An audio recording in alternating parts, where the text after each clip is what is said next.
Hola, soy Marce y bienvenidos otra vez a Esto es Enso Sin Filtros. Gracias por acompañarme en este proyecto y en este viaje.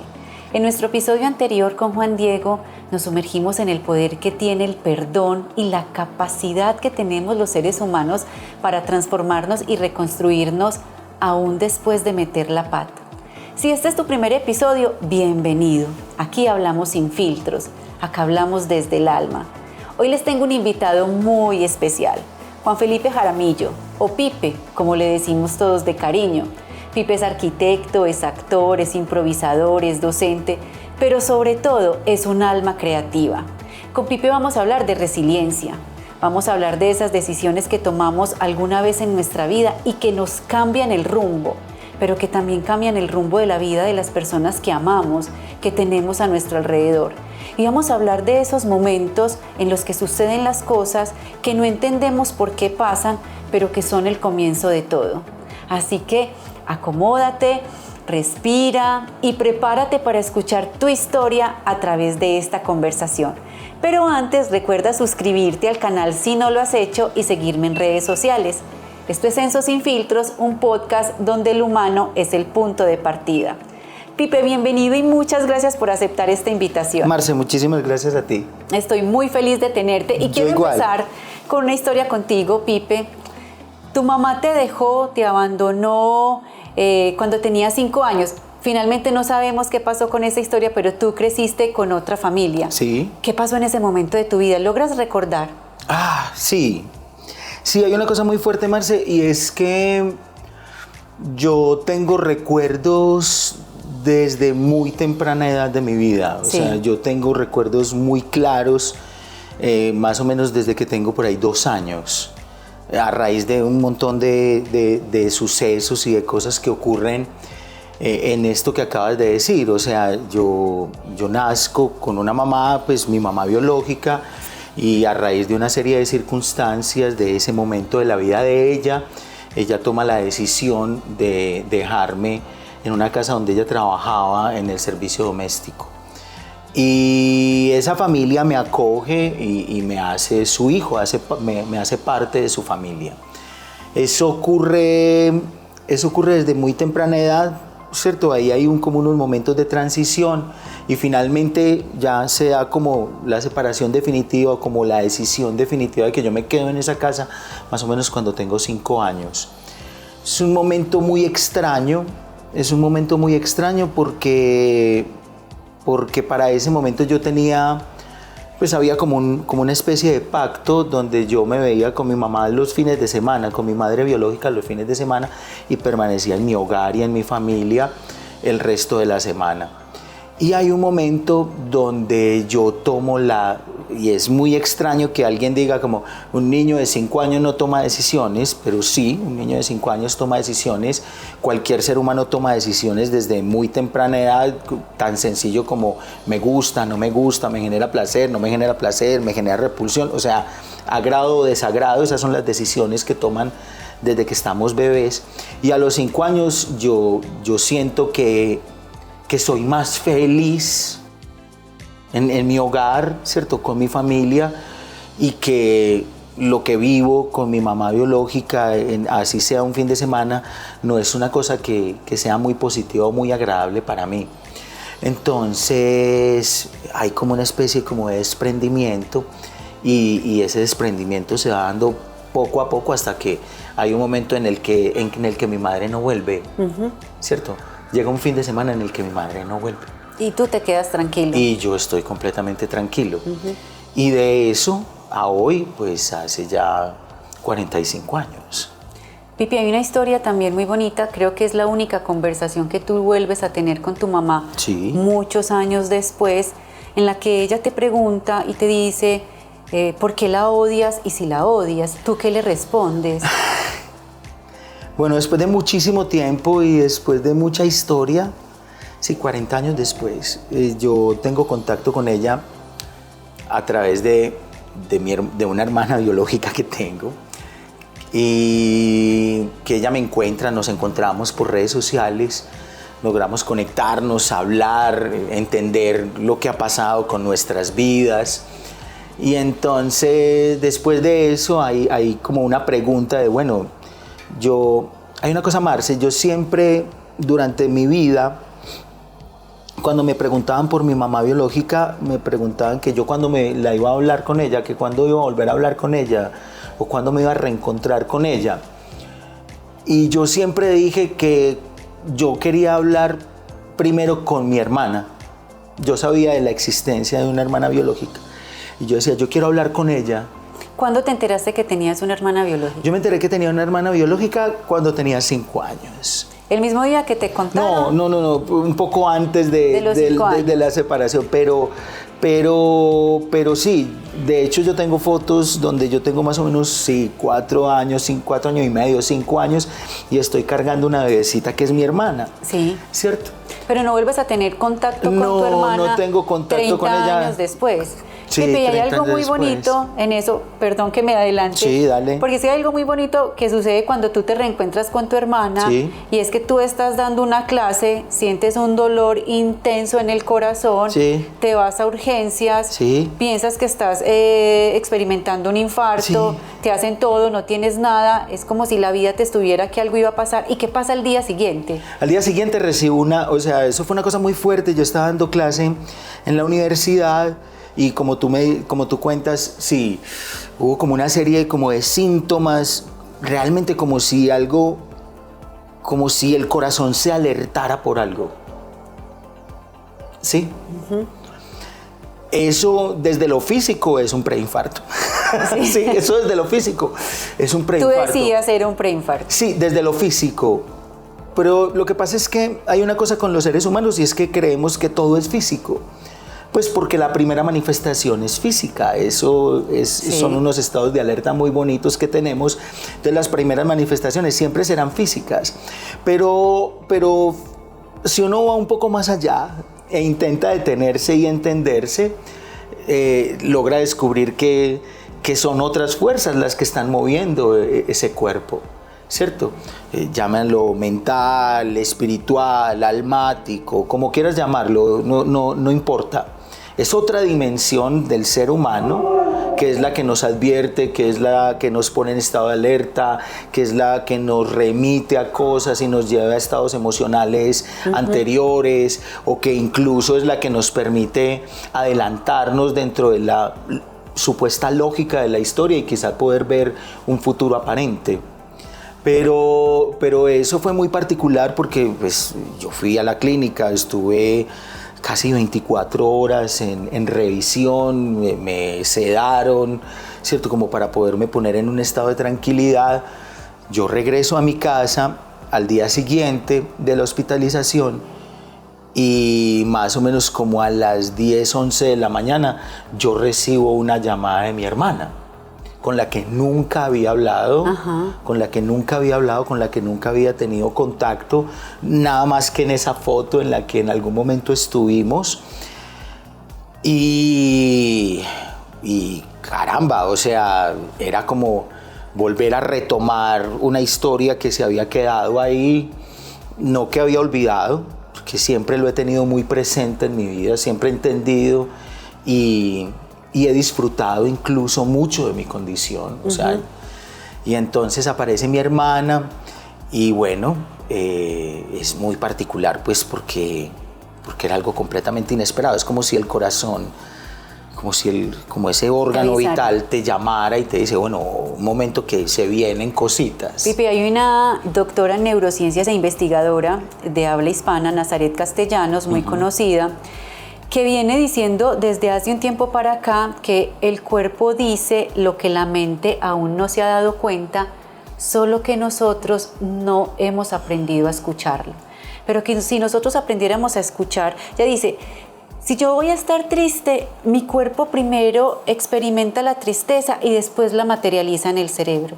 La tristeza, la depresión, la alegría, el amor, todo. Entonces, si aprendiéramos a leer los signos de eso, ella dice, nos podríamos ahorrar muchos sufrimientos. Y probablemente eso que te pasó con tu hermana es la evidencia de que eso sí funciona, solo que nosotros no nos hemos detenido a aprender a escuchar nuestro cuerpo.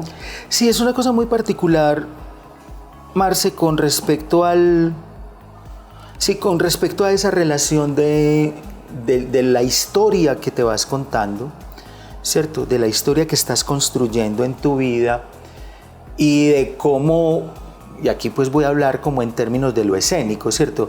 Una cosa es la historia que está escrita en el guión, ¿sí? Y otra cosa es la historia que tú vas contando mientras la vas poniendo en escena, ¿sí?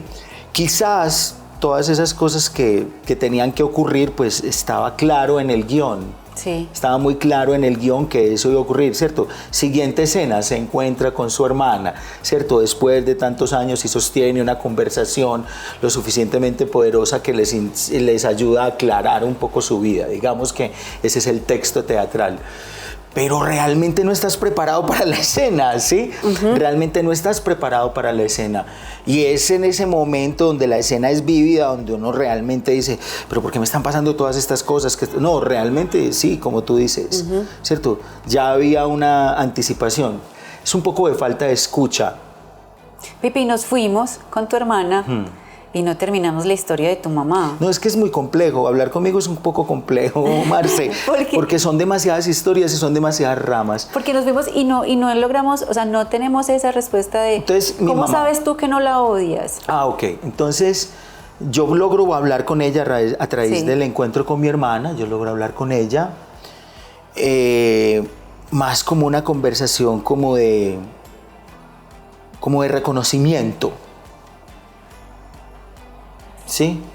Más como una conversación, pues más que una conversación como para resolver cosas, una conversación como para reencontrarnos, no, era una conversación de reconocimiento. Sí. Y es muy fuerte porque lo primero que recibo de ella, cuando la saludo y todo el cuento, lo primero que ella logra decirme, pues además de hola, ¿qué tal? Es, ¿usted por qué me odia? Y eso es muy fuerte, pues porque varias cosas. La primera es que es una cosa que pareciera pues como muy lógica, pero uno no puede odiar a nadie que no conoce. O sea, uno no puede sentir nada por nadie que no conoces, ningún sentimiento. Pues como esa persona me gusta mucho y la conoces, no la conozco, porque sabes que te gusta o porque sabes que la odias, ¿sí? Eso en primer lugar. Entonces fue muy fuerte como esa palabra del odio. Además porque es un sentimiento que no tengo, pues es un sentimiento que no creo que está en mí. No tengo dentro de mi historia historias de odio, tampoco de rabia ni de resentimiento alguno, todo lo contrario. Y es lo que le digo a ella. Le digo, no, yo no te puedo odiar. Yo lo único que tengo contigo es agradecimiento, porque gracias a la decisión que ella toma en su vida, y no es juzgable, no puede ser juzgable, es una decisión que ella toma. Algunas fuentes dirán muy fuerte, muy dramática, muy mal hecho, antinatura, lo que pues, cada uno desde su posición podría opinar cualquier cantidad de cosas. Yo lo único que tengo con ella es agradecimiento. Si ella no toma esa decisión, yo no soy la persona que soy ahora. Y pero ¿cómo logra tener esa claridad? No todo el mundo llega a tenerla. Muchas personas se quedan en renegar de su pasado, de lo que les sucedió, de las decisiones que otros tomaron por ellos. ¿Tú cómo logras llegar a tener esa claridad de sentimiento hacia ella? Marce, mira, vuelvo al punto donde digo de mi primera decisión. Sí. Eso pues lo descubro ahora, ya adulto, a partir de terapia, encuentros con amigos y todo el cuento, ¿sí? Pero esa decisión, esa primera decisión de mi vida es muy importante. Porque es una decisión desde el bienestar. Sí. Es una decisión de un niño, ¿cierto? De aproximadamente 5 años, quizá ni siquiera tenía 6, ¿cierto? Porque no estaba aún en el colegio. Entonces era la decisión de un niño que dice simplemente, esto me gusta estar acá, no me gusta estar acá. Es una decisión desde el bienestar. Ahora, claridad. ¿Crees? Claridad para poder tomar esa decisión, para uno poder estar para uno poder estar bien. O sea, ¿cómo puedes estar bien? ¿Cómo puedes decir que tenés mucha gratitud y expresar mucha gratitud? ¿Cómo no lo voy a ver? ¿Cómo no lo puedo manifestar si es lo que estoy viendo en mi entorno? Claro. Si es la forma como estoy viviendo la vida. O sea, ¿cómo no voy a tener gratitud si llego a un lugar donde me aman, ¿cierto? Donde estoy rodeado de gente, donde están preocupados por mí, donde tengo pues puede sonar muy, muy extraño, pero sí, donde tengo agua, luz, teléfono, comida, techo, o sea, cariño, afecto, todo, o sea, donde puedo tener todo. Sí. Es muy simple, es muy simple. Yo creo que la vida es más simple, Marce. O sea, eso, yo creo que estas historias y todos estos avatares que para la gente pueden sonar muy dramáticos, ahora cuando conversábamos antes de todo esto, yo te decía, es que la gente cuando yo digo que soy adoptado inmediatamente cambia el gesto. Es como, ay, pobrecito. Ay, y como si hubieran hecho una mala pregunta, como si hubieran tocado una cosa que no se puede tocar. ¿Sí? No, yo siempre tuve claro mi origen. Nunca nadie me negó ni me dijo esa persona es mala, nunca nadie habló mal de nadie en ninguna de las esferas y yo lo único que recibía era bienestar. Entonces, ¿cómo no estar agradecido? Pipe, pero tú lo dices de una forma muy clara, muy natural. Yo recuerdo en uno de los trabajos que tuve una frase que me impactó. No llevaba una semana trabajando y una frase que me impactó mucho de una de las personas que llevaba muchos años allá y me dijo que las mujeres que son madres solteras tienen una alta probabilidad de convertirse en madres abandonantes, porque las mujeres en esas condiciones prefieren a los hombres que a los hijos. A mí me dio rabia, me enojé, yo no podía entender esa afirmación que ella sostenía. Yo decía, ¿cómo se le ocurre? A esas mujeres son las que más acompañamiento necesitan. Con el tiempo fue entendiendo que eso sí existe, que eso sí es una probabilidad que puede suceder, ¿cierto?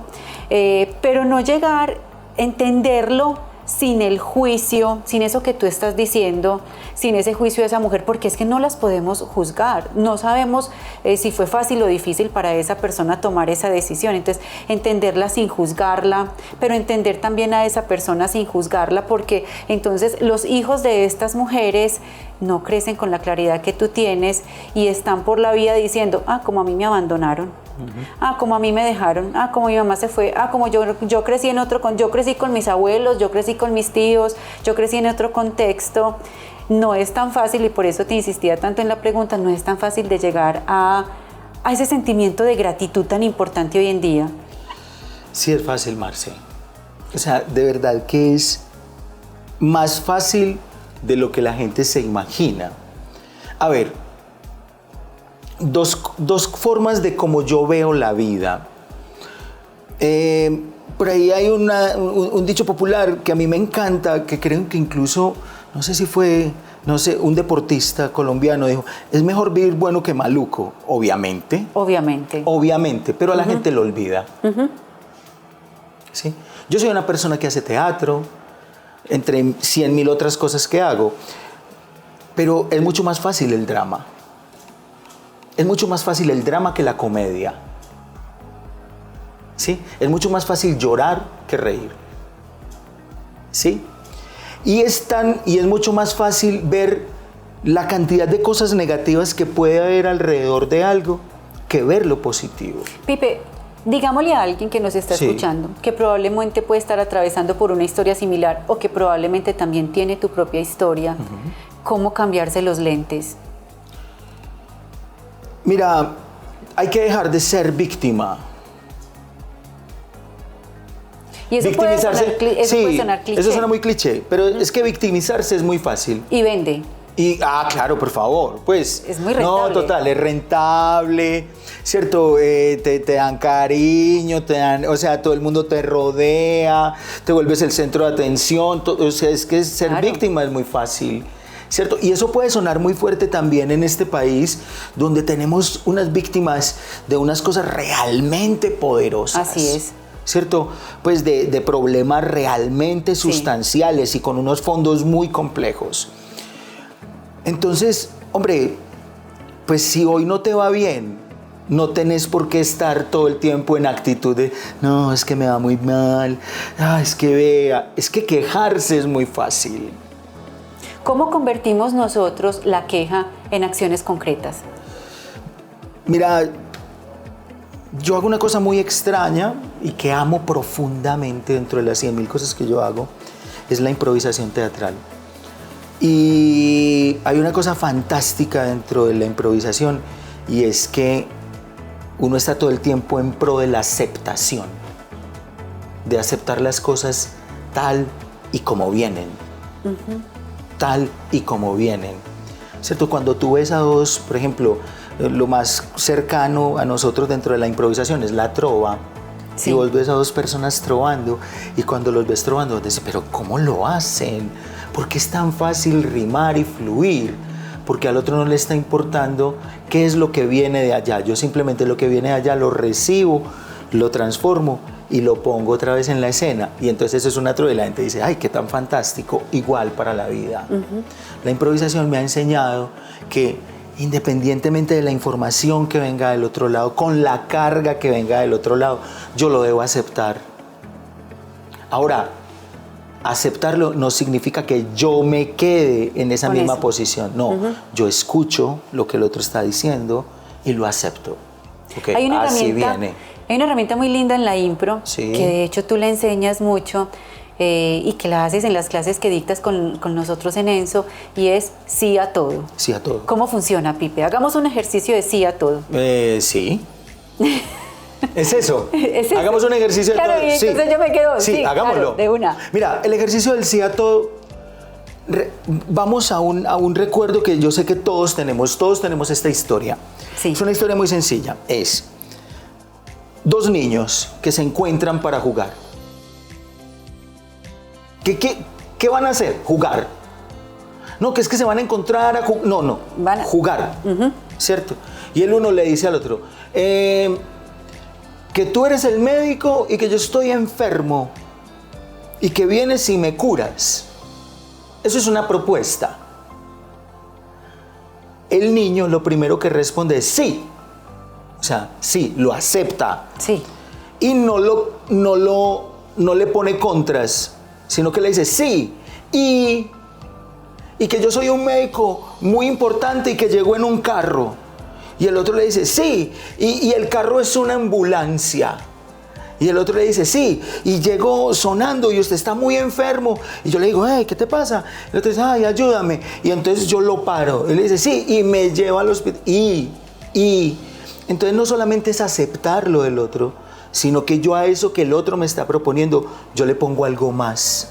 Pipe, yo pongo a crecer la idea. Imaginemos que yo estoy en el trabajo, estoy en la oficina, sí, con ese sí a todo, y mi jefe me dice, Marce, y tenemos que trabajar el fin de semana, sí, Marce, y además tenemos que salir esta semana todos los días más tarde, porque sí, hay un proyecto que tenemos que entregar. Sí. Entonces yo le digo que sí a todo, sí, y entonces... Sí, sí, acepto.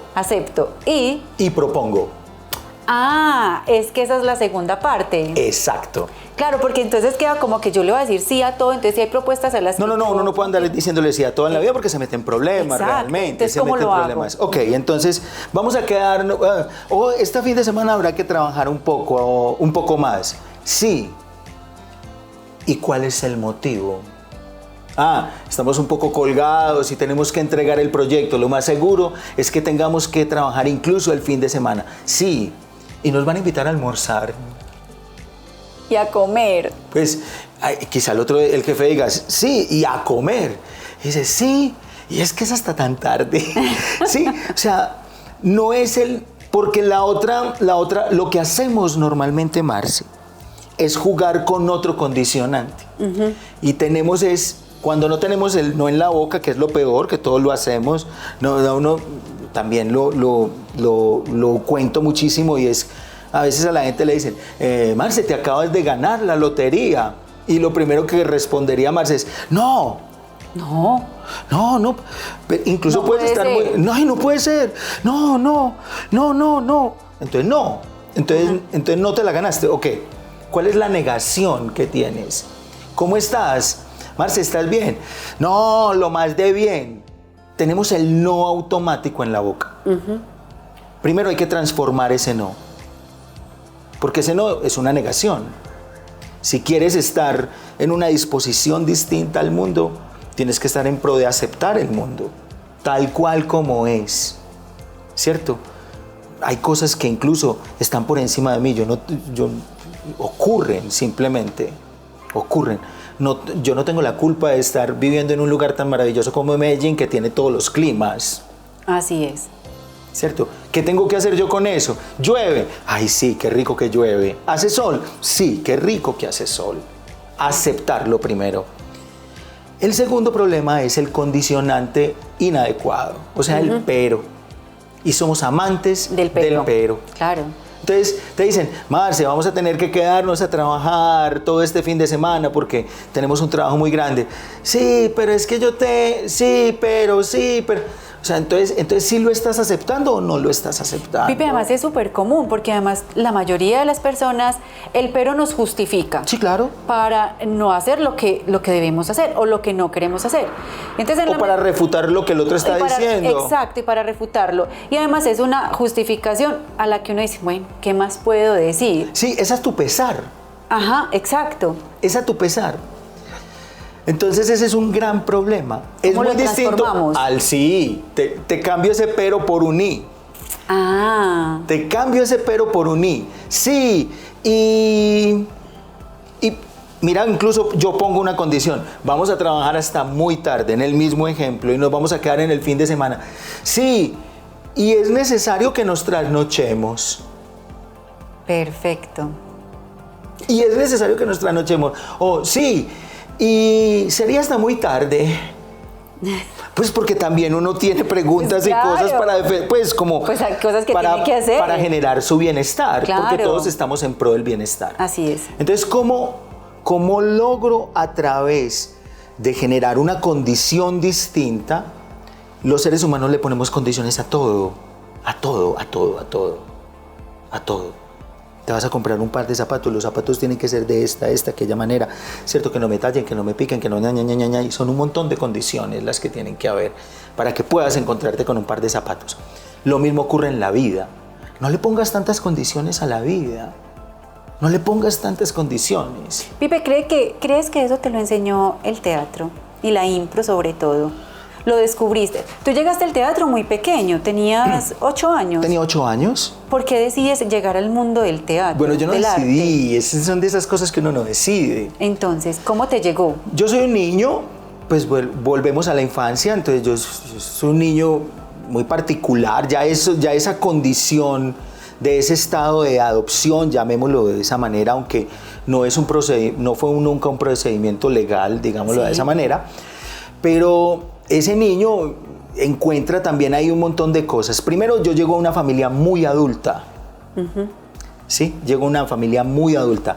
Mi papá y mi mamá, ya para este caso, cuando yo digo mi papá y mi mamá, me estoy refiriendo a lo que llamaríamos mis padres adoptivos. Realmente son mis padres. Ahora te decía una cosa es la gestación y otra cosa es la maternidad, ¿cierto? Mi madre biológica se encargó de gestarme. Mi madre adoptiva se encarga de ser mi madre, de formarme, de acompañarme, de cuidarme, de cuestionarme, de educarme, etc. Pues todo lo que llamamos la maternidad. Yo llego a una familia muy adulta y todos mis hermanos son exageradamente adultos. O sea, mi hermano, lo que llamaría mi hermano menor o mi hermana menor, tiene para ese momento 18 años y yo tengo 2 meses. Ay, por Dios, sí. Y de ahí cuenta 10 hijos de mi padre, 18 para arriba, 20, 22, hasta como 29 años tenía mi hermano mayor. Entonces eso lo que hace es que me genera, si a mí me preguntas como cuál es mi estado natural, yo soy una persona inquieta. Y cuando digo inquieta, no es una persona que no solamente no se puede dejar de mover porque soy hiperkinético e hiperactivo, sino que yo tengo 100.000 preguntas. Yo soy el niño del ¿y por qué? ¿Y por qué? ¿Y por qué eso? ¿Y por qué aquello? Y tenía un montón de adultos que me respondían las cosas. Pero era demasiada energía, que ahora entiendo que es energía creativa. Entonces al niño había que ponerlo en algo, como todos los niños. ¿cierto? Deportes, artes, actividades extracurriculares, y no pegué con ninguna, ¿cierto? Fui a tocar guitarra y cuando cogí la guitarra la cogí así, entonces me decían que no, que era así, yo decía, pues usted es zurdo, yo no, entonces era otra cosa, en el fútbol no era bueno, en los deportes no era bueno, en los deportes, los scouts me parecían muy raros, o sea, eran unas cosas, hasta que un día, dentro de las muchas cosas que mis hermanos, porque ahí es muy importante, mis hermanos adultos, ellos empezaron a explorar con el mundo del arte. Uh-huh. Entonces todos los domingos iba a la retreta al Parque Bolívar a escuchar música clásica con uno de mis hermanos, y el otro me llevaba a cine, y la otra me llevaba a títeres y y para que el chico estuviera todo el tiempo como en pro de algo. Hasta que un día, un domingo, íbamos subiendo mi hermana y yo por la avenida La Playa, llegamos como al yo he vivido toda mi vida en el centro, y llego a la avenida La Playa, vemos el Palacio de Bellas Artes y estaban presentando teatro para niños, el Teatro Popular de Medellín. Y entonces preguntaron, dijeron, sí, se presentan cuentos para niños, teatro, son obras de teatro para niños, de los cuentos clásicos. La próxima semana presentaremos Rin Rin Renacuajo. Y mi hermana dice que mi cara fue muy particular.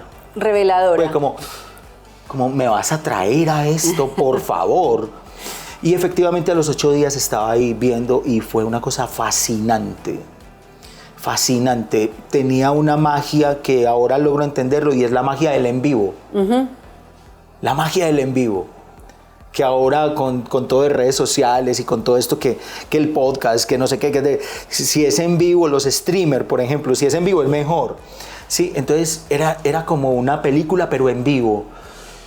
Y hubo otra cosa muy fuerte, y es que en algún momento de la historia de Rin Rin Renacuajo, cuando se arma la fiesta, donde, ¿cierto? Donde está el ratón, la ratona en medio de esa fiesta, donde antes de que Rin Rin Renacuajo pues tenga su catástrofe, para esta obra de teatro había un momento muy particular, y era que, como eran unos ratones, entraban un montón de ratoncitos que los hacían niños. Y hacían ahí como un bailecillo y como la forma de la fiesta. Y era muy bonito ese momento. Y mi pregunta a mi hermana fue, ¿qué hicieron esos niños para estar allá? Que yo lo quiero hacer. Pues, ¿por qué? ¿Qué hay que hacer para estar ahí? Para estar ahí. O sea, ¿por qué ellos están ahí montados y yo no? Uh-huh. Entonces, no, pregunta, y yo me voy a preguntar. Me dicen, sí, tenemos una escuela de teatro para niños, dile a tu mamá, en fin, toda la cosa. Y en ese momento tuve la oportunidad como de ver la trasescena, y yo dije, ¿qué es este universo tan increíble? Y entonces me metí a teatro desde los 8 años a los 10 años, con el Teatro Popular de Medellín, que fue mi casa y mi escuela absolutamente impresionante. Y a los 10 años, cuando uno es inquieto, ¿cierto? No solo inquieto de movimiento, sino de muchas preguntas, de querer estar ahí metido, yo ya hacía parte del grupo artístico.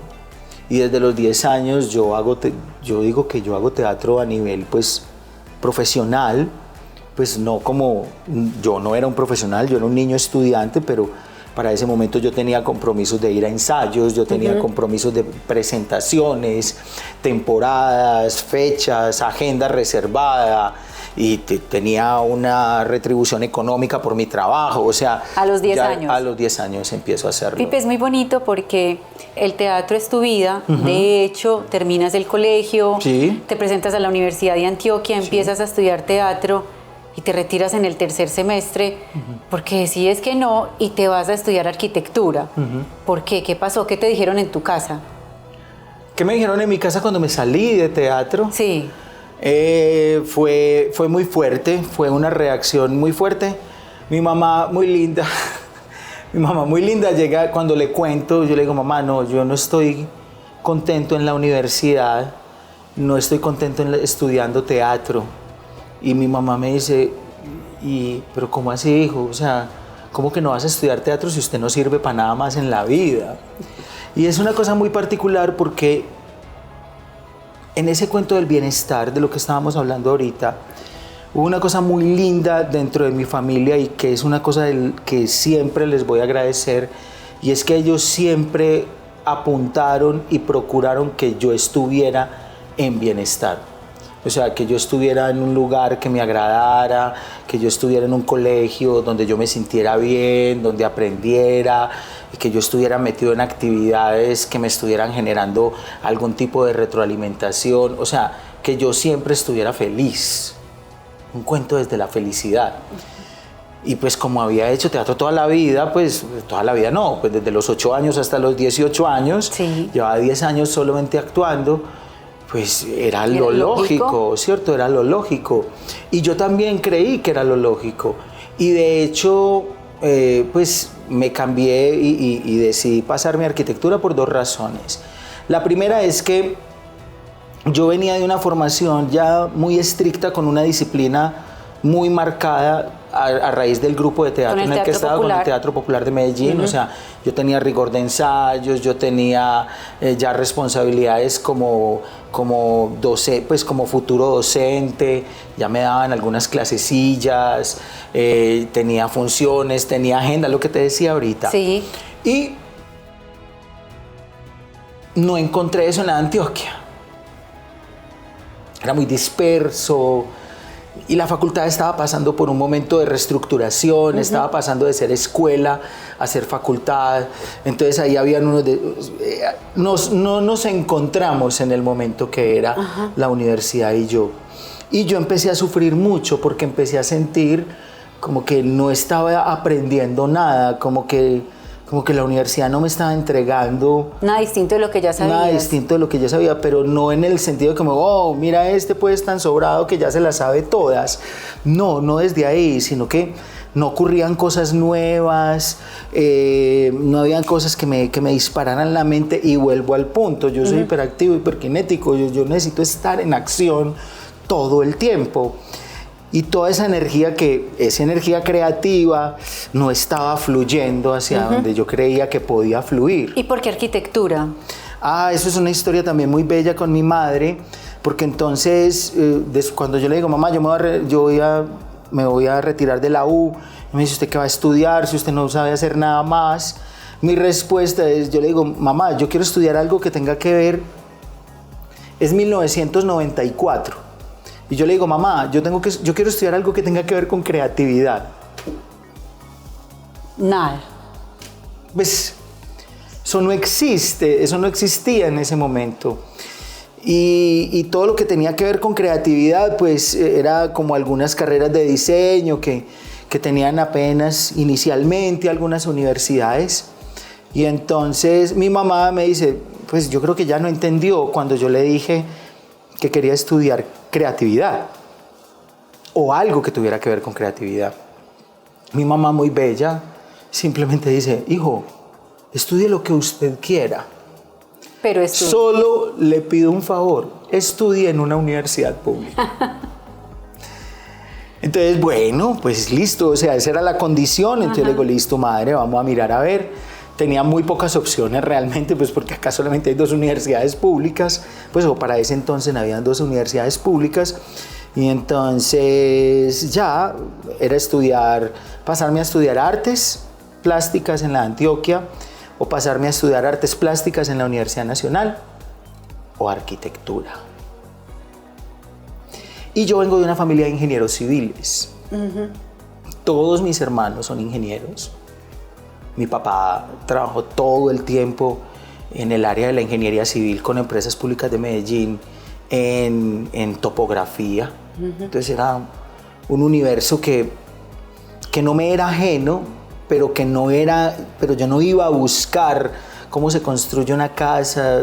Pues eso lo entiendo ahora, pero yo no iba en búsqueda de eso. Yo quería entender cómo es que se crean las cosas. Yo quería entender esa palabra de que es crear, de la creación, eso.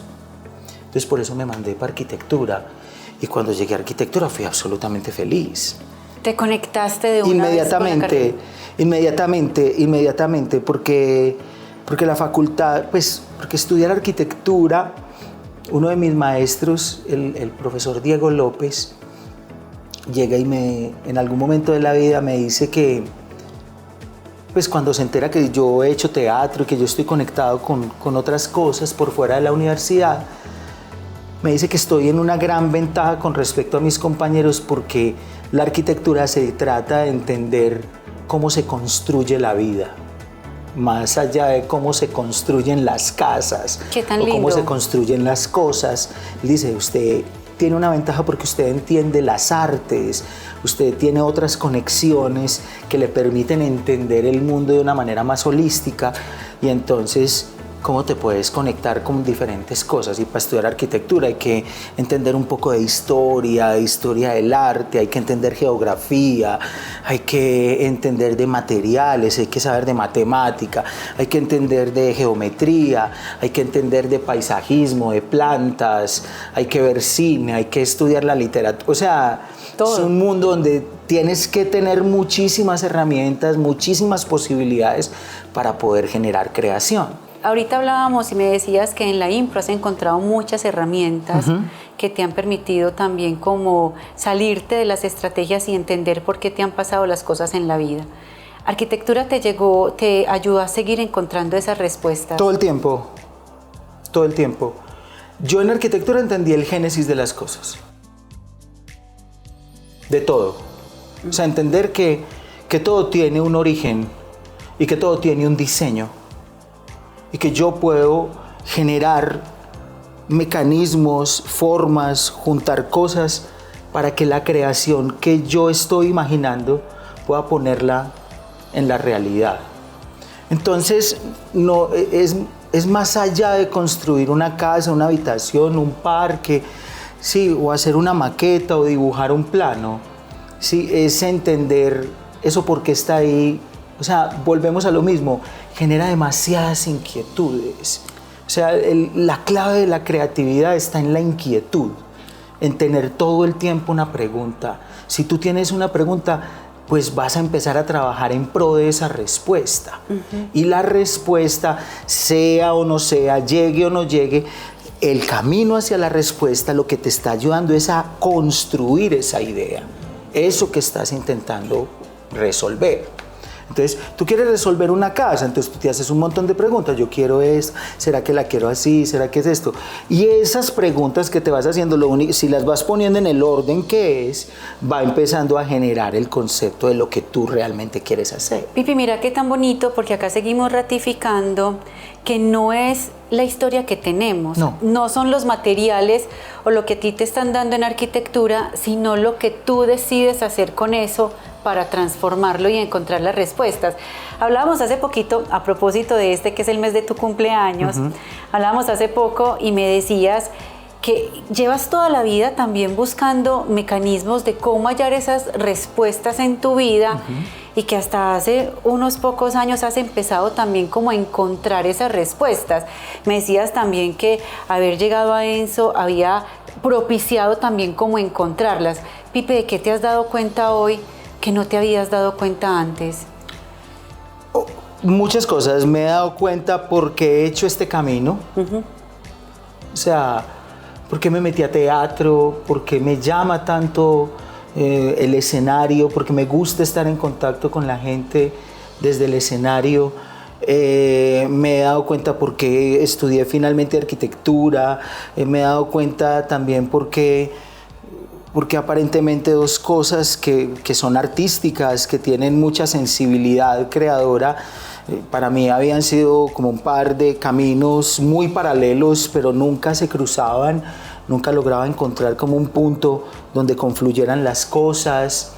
Llegar a Enso, bueno, a mí la arquitectura me regaló finalmente, y también el teatro, pero más la arquitectura me regaló la posibilidad de ser docente, y fui docente durante 15 años en diferentes universidades, en las facultades de arquitectura y de diseño, y entender, o sea, yo qué estaba haciendo ahí, sí, o sea, porque estoy acá y no estoy sentado en un escritorio diseñando un edificio, o porque estoy acá pensando en la historia de una forma cualquiera y no estoy en el escenario mejor hablando, o sea, ¿por qué hago tantas cosas? Porque pareciera como si fuera un todero. En algún momento de mi vida sí. Me pregunté como, pues no, sos muy... Hay una palabra que no utilizamos, pues, que es muy castiza, de que soy muy pajarero. ¿Cierto? Como aquí, allí, aquí, como muchas cosas, y pareciera como que nada le basta o como que nada lo logra llenar. Pero finalmente lo que yo tenía era 1000 preguntas. ¿Qué ha pasado en este tiempo? Es que he empezado a encontrar formas de que esos caminos se encuentren, de que el teatro se encuentre con la arquitectura, y entonces ahora hago diseños escenográficos y hago propuestas de dirección de arte y otras cosas, pero también cuando les hablo a los chicos desde el teatro y desde la impro, me gusta hablarles de estructuras, de plataformas, porque hay una cosa que en algún momento tú y yo hablamos, y es que la improvisación no es pues como lo primero que salga, pues, y como que todo vaya saliendo y como lo primero que se me ocurra. Sí, trabaja desde el repentismo, pero tú para poder improvisar tienes que tener unas plataformas y tienes que tener unas bases y unas estructuras para que eso no quede flotando en el aire. Pipe, ¿qué le diríamos hoy a una persona que nos está escuchando y que nos está viendo, que está como en la búsqueda de encontrar esas respuestas y ese camino? Que no le tenga miedo a su historia. Que no le tenga miedo a su historia. Que cuando se detenga a leer la novela o el cuento o el poema que es su vida, ya cada uno verá cómo lo ha escrito, en tono de qué, ¿cierto? En dramaturgia, en lírica, como cada uno quiera. Que cuando se detengan a leerse, ahora es importante detener a leerse, ¿sí? Que cuando se tengan a leerse no vean primero lo que no está ahí, que es lo primero que hacemos. Ay, yo no he hecho esto, ay, yo no he salido del país, ay, yo no he... No. ¿Qué está ahí en la historia? Háblame de la historia que está escrita. ¿Qué es real? ¿Qué es real? ¿Qué escribiste? ¿Cómo lo has escrito? Lo segundo, no le pongas tonos. Cuando lees, no le pongas tonos. Vuelvo al punto, somos muy dramáticos, somos demasiado dramáticos. Todo es un problema. No, léelo en el tono en el que está escrito, tal cual como está. Pero cuando lo lees, ¿cierto? Disfruta lo que lees, porque ya está hecho. Es lo que hay. Es lo que hay, es lo que has construido. Ah, pero es que a mí me gustaría, entonces listo, léete los capítulos que ya has escrito hasta el momento, para que empieces a escribir el capítulo que sigue, si consideras que sigue un capítulo. O si hay que cambiarlo. Pipe, es que muchas veces nosotros nos pasamos la vida buscando afuera las respuestas que tenemos adentro, solo que no estamos preparados para escucharlas. Y a veces la voz que escuchamos no nos gusta también. Así es. ¿Cierto? Porque yo no creo que la gente nos escuche. No. La voz interna es muy poderosa, Marce. O sea, y uno habla más internamente que externamente. Uno está en un diálogo constante. Bueno, por lo menos yo estoy en un diálogo constante todo el tiempo conmigo. Y no es como que, pero ¿qué nivel de personaje es este? Pues que está todo el tiempo no estoy en reflexión profunda. No, yo miro un árbol y yo digo, mira este árbol tan bello, qué tan bonito, ¿por qué será ese verde? Pues si esto es una conversación interna, vendrán muchas ardillas a ese árbol, bueno. Chao árbol, y sigo en la vida, pero todo el tiempo tengo un monólogo interior. Lo que pasa es que a veces ese monólogo no nos gusta y no queremos escucharlo, pero debería ser la primera persona que escuchamos. Bueno, hay que estar preparados y atentos a escuchar esas respuestas y a dejar que nos encuentren, aun cuando no las queramos disfrutar. Pipe, ha sido un placer y yo creo que esta conversación con Juan Felipe merecería otro episodio, de pronto más adelante. Pipe, qué rico volverte a tener con nosotros. Por ahora se nos está agotando el tiempo. Te quería agradecer por contarnos tu historia sin filtros. Bueno, Marce, yo te agradezco a ti muchísimo, no solamente por invitarme, sino porque haces parte en este momento de una cosa muy relevante en mi vida, que es Censo. Para mí, haber llegado a Enso a formar en otro tipo de cosas que no son unas materias específicas, sino que son unos contenidos mucho más amplios, y sobre todo en el mundo de las habilidades esenciales, que es como donde yo me muevo con ustedes, con Enso, para mí ha transformado completamente mi vida, porque me logró transformar el discurso y logré entender para qué había estudiado tantas cosas, ¿cierto?